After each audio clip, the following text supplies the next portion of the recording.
رسول پاک صلی اللہ علیہ وسلم کی ذات اقدس کا کائنات میں تشریف لانا ساری کائنات کے لیے خوشی کا باعث ہے، فخر کا اور سعادت کا باعث ہے کہ رسول پاک صلی اللہ علیہ وسلم کی ذات اقدس دنیا میں تشریف لے آئے۔ رسول پاک صلی اللہ علیہ وسلم کی ذات اقدس کو اللہ تعالیٰ نے جو مقام اور جو مرتبہ عطا فرمایا، اس کے بارے میں رسول پاک صلی اللہ علیہ وسلم کی ذات اقدس خود ارشاد فرماتے ہیں، انا سید ولد آدم، میں اولاد آدم کا سردار ہوں، ولا فخر، اور میں اس پر فخر نہیں کرتا۔ رسول پاک صلی اللہ علیہ وسلم کی ذات اقدس کو جو مقام اور جو مرتبہ اللہ تعالیٰ نے عطا فرمایا، اس مقام اور مرتبے کے اعتبار سے رسول پاک صلی اللہ علیہ وسلم کی ذات اقدس کے اندر اتنی ہی تواضع، اتنی عاجزی، اتنی انکساری تھی۔ دنیا کا دستور ہے کہ کوئی آدمی کوئی خوبی اپنے اندر رکھتا ہو تو وہ پھولا نہیں سماتا، کسی کی آواز اچھی ہو وہ لوگوں کو خاطر میں نہیں لاتا، کوئی زیادہ حسین و جمیل ہو اس کے ناز اور نخرے الگ ہوتے ہیں، کسی کے پاس مال و متاع آ جائے اس کے چال چلن رہن سہن کے انداز بدل جاتے ہیں۔ قربان جائیں رسول پاک صلی اللہ علیہ وسلم کی ذات اقدس پہ، آپ سب سے بڑے مرتبے پہ فائز ہیں، اور اس کے باوجود ارشاد فرما رہے کہ میں اس پہ فخر نہیں کرتا۔ حسن و جمال بھی اللہ نے کمال کا دیا، اور اللہ تعالیٰ نے ساری صفات اور معجزات جو پہلے نبیوں کو دیے ان میں سے اکثر عطا فرمائے۔ رسول پاک صلی اللہ علیہ وسلم کی ذات اقدس انتہائی تواضع، انتہائی عاجزی کرنے والے۔ رسول پاک صلی اللہ علیہ وسلم کی ذات اقدس نے امت کو، قیامت تک آنے والے انسانوں کو یہ منشور دیا، یہ دستور دیا کہ تم کل کو کسی بڑے مرتبے پہ فائز ہو جاؤ، تمہیں کوئی حسن و جمال اللہ دے دے، تمہیں کوئی مال و متاع دے دے، کوئی سٹیٹس دے دے، تو تم اپنے نبی کی زندگی کو دیکھ کر چلنا کہ نبی کی زندگی میں ہر معاملے میں رہنمائی موجود ہے۔ یہ دین کامل ہے، بلکہ کامل سے آگے اکمل ہے۔ اکمل کہتے ہیں بہت زیادہ کمال کو پہنچا ہوا، جیسے انگلش میں سپرلیٹو ڈگری ہے، ایسے عربی میں اس میں تفضیل ہوتا ہے، کامل نہیں اکمل دین عطا فرمائے۔ رسول پاک صلی اللہ علیہ وسلم کی ذات اقدس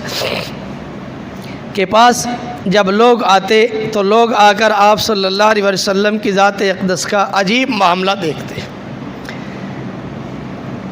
یہ امام بہقی نے یہ روایت نقل کی ہے، ابو موسیٰ اشعری رضی اللہ عنہ سے روایت ہے،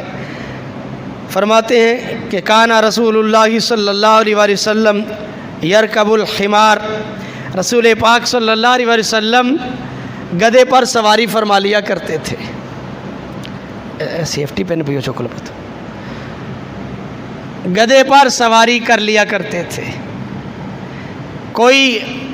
اپنے ہاں کوئی مرتبہ اور مقام اور سٹیٹس نہیں تھا، جیسے آج کے دور میں کوئی سائیکل پہ بیٹھ جائے، کوئی گدھے پہ بیٹھ جائے تو لوگ تبصرے کریں گے، لو جی یہ کھوتے تھے بیٹھا جا رہے، اور وہ سید الاولین والآخرین صلی اللہ علیہ وسلم کی ذات اقدس جن کے لیے اونٹ، اونٹنیاں، گھوڑے، خچر، ساری سواریاں موجود، اور آپ صلی اللہ علیہ وسلم گدھے پر بھی سوار ہو رہے کہ تم ہلکی سے ہلکی سواری بھی ملے تو اسے اللہ کی نعمت سمجھنا، اور اس پر سوار ہوتے ہوئے کبھی اپنے آپ کو حقیر اور گھٹیا نہ سمجھنا کہ یہ گاڑی پرانی ہے، یہ سائیکل پرانا ہے، حضرت صاحب پیدل جا رہے ہیں۔ جابر رضی اللہ عنہ ارشاد فرماتے ہیں رسول پاک صلی اللہ علیہ وسلم کی ذات اقدس میری عیادت کے لیے میرے گھر تشریف لائے،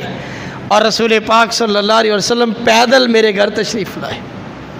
تو رسول پاک صلی اللہ علیہ وسلم کی ذات اقدس تو پیدل چلنے میں بھی کوئی عار محسوس نہیں کرتے تھے۔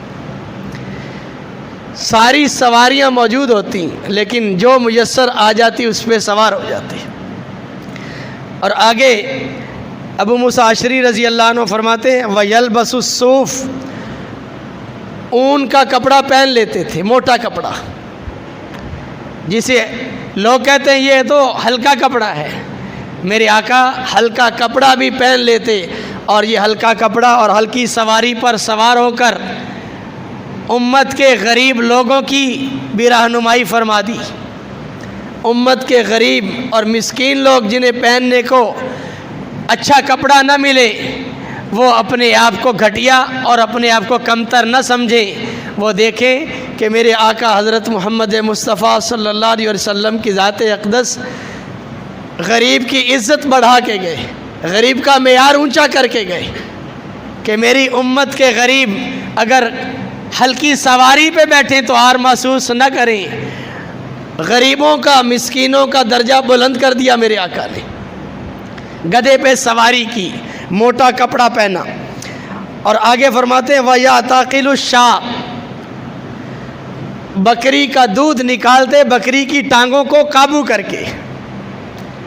اور گوالوں کی عزت بھی میرے آقا نے بڑھا دی، اور جو اپنے جانوروں کا دودھ نکالتے ہیں انہیں بھی عزت افزائی مل گئی. انہیں بھی عزت افزائی مل گئی کہ جب سارے نبیوں کے سردار بکری کا دودھ اپنے دونوں ہاتھوں سے نکال رہے ہیں اور اس کی ٹانگوں کو بھی قابو کیے ہوئے ہیں، تو میں اگر یہ دودھ نکالوں گا اور نیت یہ کر لوں گا کہ میرے آقا نے ایسا کیا ہے تو اس سنت پہ چلنے کا مجھے اجر و ثواب بھی ملے گا. میرے آقا نے تو عزت بڑھائی غریب سے غریب آدمی کی، اونچا کیا غریب سے غریب تر کو. رسول پاک صلی اللہ علیہ وسلم کی ذات اقدس کے متعلق عبداللہ ابن عباس رضی اللہ عنہما فرماتے ہیں یجلس علی الارض، آپ صلی اللہ علیہ وسلم زمین پر بیٹھ جاتے. آج تو لوگ کہتے ہیں میری شان استقبال نہیں کیا گیا، میری شان کے مطابق کوئی بیٹھنے کی جگہ نہیں تھی. قربان جائے میرے آقا تو زمین پر بیٹھ جاتے تھے. زمین سے اور کوئی درجہ نہیں ہے بیٹھنے کا، زمین پر بیٹھ جانا، اوپر کوئی چیز نہ ہو. قربان جائیں. اور جو کھیتوں میں کام کرنے والے یا جن کے پاس کچھ نہیں ہے زمین پہ بیٹھتے ہیں، ان کی عزت بھی میرے آقا نے بڑھا دی. یجلس علی الارض، زمین پر بیٹھ جاتے. ویاکل علی الارض، اور زمین پر بیٹھ کر کھانا کھاتے. کچھ بچھا ہوا نہیں ہے، میرے آقا زمین پر بیٹھ کے ایسے ہی کھانا کھا لیتے. ویاکل الشاة، اور بکری کا دودھ نکال لیتے اس کی ٹانگیں قابو کر کے. وَيَجِيبُ دعوت المملوک علی خبز الشعیر، قربان جائیں غلاموں کی دعوت قبول کر لیتے. آزاد تو آزاد رہے، غلام جو خریدا ہوا ہے کسی کی مملوک ہے، وہ اگر میرے آقا کی دعوت کرتا جو کی روٹی کی اور کچھ نہیں اس کے پاس، جو کی روٹی پکا کے میرے آقا کی دعوت کر رہے، تو میرے آقا حضرت محمد مصطفیٰ صلی اللہ علیہ وسلم اس کی جو کی روٹی کی دعوت پر بھی تشریف لے جاتے. یہ نہیں ہے پیر صاحب آئیں گے تو پیر صاحب کسی بڑی کوٹھی میں ٹھہریں گے پیر صاحب، اور پیر صاحب کے لیے دسیوں کھانے تیار ہوں گے. ہے کوئی ایسا پیر دکھاؤ جو میرے آقا صلی اللہ علیہ وسلم کی سنت کا متبع ہو. زمین پر ہی بیٹھ کے کھانا کھا لیتے اور دعوت قبول فرماتے. اس کی جو اپنی زندگی کا مالک نہیں ہے، کسی کا خریدا ہوا ہے، اور وہ دعوت بھی صرف جو کی روٹی کی کر رہا ہے، اس میں تشریف لے جاتا. اور رسول پاک صلی اللہ علیہ وسلم کی ذات اقدس ان کان الرجل من اہل العوالی، وہ مدینے کا نہیں، مدینے کی بستیوں کا رہنے والا ہوتا. مدینہ طیبہ سے باہر جیسے ہمارے گاؤں ہیں، چھوٹی چھوٹی بستیاں ہوتی، اور ان بستیوں کا رہنے والا کوئی غلام ہوتا، وہ بھی دعوت کرتا تو آقا صلی اللہ علیہ وسلم وہاں بھی تشریف لے جاتے. آگے فرمایا بنصف اللیل علی خبز الشعیر فیجیب، آدھی رات کو دعوت کرتا، قربان جائیں، آدھی رات کے وقت دعوت ہو رہی ہے، اور دعوت بھی صرف جو کی روٹی کی ہے، اور دعوت غلام کی ہے، اور دعوت مدینے سے باہر کسی بستی کی ہے، میرے آقا وہاں بھی تشریف لے جاتے، وہاں تو انکار تھا ہی نہیں، اور وہاں ہر صحابی اور ادنا اور اعلیٰ ہر ایک یہ سمجھتا تھا کہ آقا صلی اللہ علیہ وسلم مجھ سے بڑی محبت کرتے ہیں، یوں محبت تقسیم کی، یوں کسی کو انکار نہیں کیا، جو آیا اسے گلے لگا لیا، کافر سردار آ رہے تو کالی کملی بچھائی جا رہی، ردا مبارک چادر مبارک بچھا دیتے، اکرام کرتے، اور آج اس کملی والی سرکار کی کملی کی نعتوں کے اشعار سن سن کے لوگ آپ دیدہ ہوتے ہیں کہ اتنی محبت حضور کی چادر سے، اور وہ چادر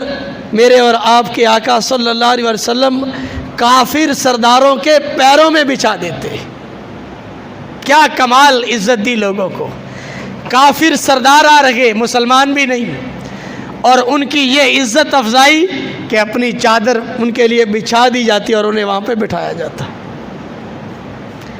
اگر عزت کسی کو دینا کسی نے سیکھنا ہے تو میرے آقا سے سیکھ لے،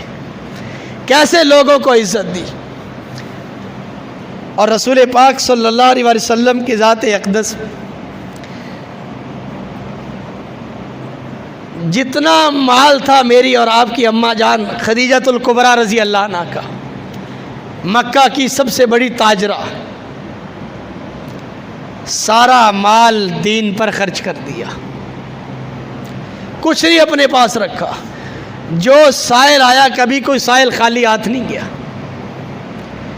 جو ہوتا میرے آقا عطا فرما دیتے، جب نہ ہوتا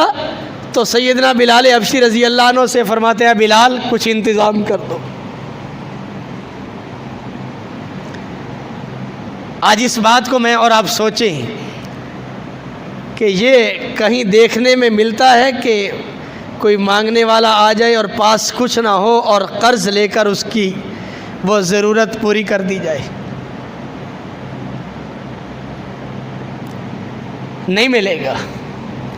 رسول پاک صلی اللہ علیہ وسلم قرض لے کر جو اسلام میں داخل ہو رہے، کسی کے پاس کپڑا نہیں، کسی کے پاس کھانے کو نہیں، کسی کے پاس سواری نہیں، میرے اور آپ کے آقا حضرت محمد مصطفیٰ احمد مجتبیٰ صلی اللہ علیہ وسلم انہیں یہ سارا کچھ مہیا کر دیتے، اپنے اوپر قرض چڑھ جاتا۔ یہاں تک کہ ایک یہودی جس سے بلال رضی اللہ عنہ قرض لیا کرتے تھے، اس نے ایک دن کہہ دیا او غلام مہینہ ختم ہونے میں کتنے دن باقی ہیں؟ بلال رضی اللہ عنہ فرمانے لگے اتنے دن باقی ہیں۔ کہنے لگا اگر قرض نہ ادا کیا تو تجھے دوبارہ غلام بنا دوں گا۔ اب بلال رضی اللہ عنہ بڑے پریشان ہوئے، رسول پاک صلی اللہ علیہ وسلم کی خدمت میں رات کو آئے اور آ کر کہنے لگے یا رسول اللہ صلی اللہ علیہ وسلم، جس یہودی سے قرض لاتا تھا وہ آیا تھا اور اس نے یہ باتیں کہیں، آپ کے پاس بھی فی الفور موجود نہیں جو ہم دے دیں، اور میرے پاس بھی نہیں، وہ ایسے ذلیل کرے گا، آپ مجھے اجازت دے دیں، جب تک انتظام نہیں ہوتا میں مدینہ سے باہر کہیں چلا جاتا ہوں۔ رسول پاک صلی اللہ علیہ وسلم نے اجازت مرحمت فرما دی۔ بلال رضی اللہ عنہ انتظار کرنے لگے کہ صبح صادق کا وقت ہو، تلوار لی، ڈھال لی، میں نکل جاؤں گا کہیں۔ تو اتنے میں رسول پاک صلی اللہ علیہ وسلم کے پاس سامان کی لدی ہوئی اونٹنیاں پہنچ گئی، فوراً پیغام بھیجا بلال رضی اللہ عنہ کی طرف۔ بلال رضی اللہ عنہ آ گئے، فرمان لگے یہ اللہ نے انتظام کر دیا ہے، اس میں سے اس یہودی کا قرضہ اتارا، اور جو بچ گیا وہ جو آ رہے ضرورت مند ان میں تقسیم کرتے رہے۔ شام ہو گئی، رات کو رسول پاک صلی اللہ علیہ وسلم کی ذات اقدس نے پوچھا بلال وہ ختم ہو گیا ہے؟ فرمانے لگے نہیں، لوگ ضرورت مند آئے نہیں، کچھ بچ گیا ہے۔ فرمانے لگے میں رات مسجد میں گزاروں گا، میں گھر نہیں جاؤں گا، رات مسجد میں گزاری۔ یہ رسول پاک صلی اللہ علیہ وسلم کی ذات اقدس۔ اور اس ایک روایت میں ہے کہ رسول پاک صلی اللہ علیہ وسلم کی ذات اقدس کانت لہو درع عند یہودی فما وجد ما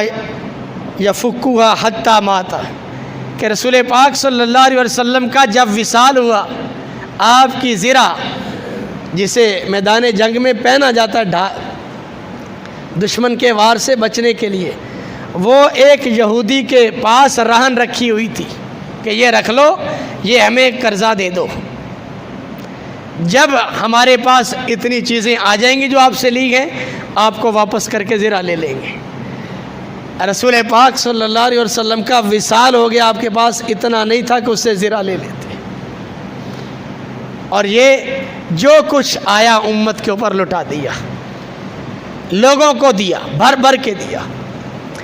اور رسول پاک صلی اللہ علیہ وسلم کی ذات اقدس کی اپنی تواضع کا یہ عالم ہے کہ رسول پاک صلی اللہ علیہ وسلم کی ذات اقدس کو ایک صحابی رضی اللہ عنہ آئے، 2 مسواکیں آپ کی خدمت میں ہدیے کے طور پہ پیش کی، ایک مسواک سیدھی تھی، ایک مسواک تھوڑی ٹیڑھی تھی۔ اب ہر آدمی کی خواہش ہوتی ہے کہ سیدھی مسواک مجھے مل جائے، ٹیڑھی مسواک کوئی اور لے لے، تو آقا صلی اللہ علیہ وسلم کی ذات اقدس نے